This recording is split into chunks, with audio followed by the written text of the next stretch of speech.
Welcome to టీ10. నేను రేవతి. మహాత్మా గాంధీ జాతీయ గ్రామీణ ఉపాధి హామీ చట్టం కోసం 2025 ఆర్థిక సంవత్సరానికి అదనపు నిధులను విడుదల చేయకూడదని కేంద్రం నిర్ణయించింది. ఈ నిర్ణయం వెనుక కారణం ఏమిటంటే ప్రభుత్వం 86,000 కోట్ల వ్యయం ఏడాదికి సరిపోతుందని చెప్తున్నది. ఈ ఏడాదికి కేటాయింపు నుంచి దాదాపు 7,500 కోట్లు ఖర్చు చేయని మొత్తం మిగిలిన కాలాన్ని కవర్ చేస్తుందని అధికారులు తెలిపారు.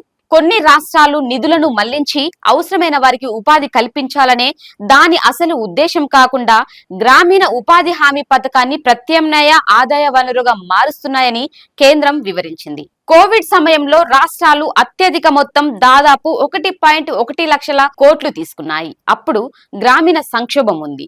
సాధారణ సమయాల్లో 86,000 కోట్ల కంటే తక్కువగా ఉంది.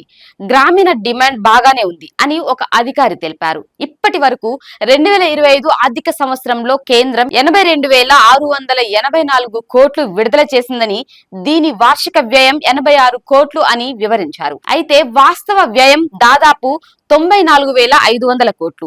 ఇందులో ఈ పథకంలో గతంలో పొదుపు చేసిన కొంత భాగాన్ని కూడా ఉపయోగించుకున్నారు. ఇటీవల తమిళనాడు ముఖ్యమంత్రి ఎంకే స్టాలిన్ ప్రధాని మోడీకి రాసిన లేఖలో ఆలస్యం చేయకుండా నిధులను విడుదల చేయాలని కేంద్రాన్ని కోరారు. ఈ సంవత్సరం బడ్జెట్ లో మోడీ ప్రభుత్వం ఈ పథకానికి 86,000 కోట్లు కేటాయించింది. 2024-25 సవరించిన అంచనా ప్రకారం ఈ పథకానికి ఖర్చు చేసిన మొత్తానికి సమానంగా ఉంది. ఎన్డీఏ ప్రభుత్వం అధికారంలోకి వచ్చిన తర్వాత 2024 జూలైలో ప్రవేశపెట్టిన 2024-25 కేంద్ర బడ్జెట్ లో 86,000 కోట్లు కేటాయించింది. ఇది ఇటీవలి కాలంలో ఈ పథకం కోసం బడ్జెట్ లో స్తబ్దతను సూచిస్తుండటం గమనార్హం. దీనిపై మీ కామెంట్ తెలియజేయండి. ఇది ఇవాల్టి న్యూస్. చూస్తూనే ఉండండి టీ10.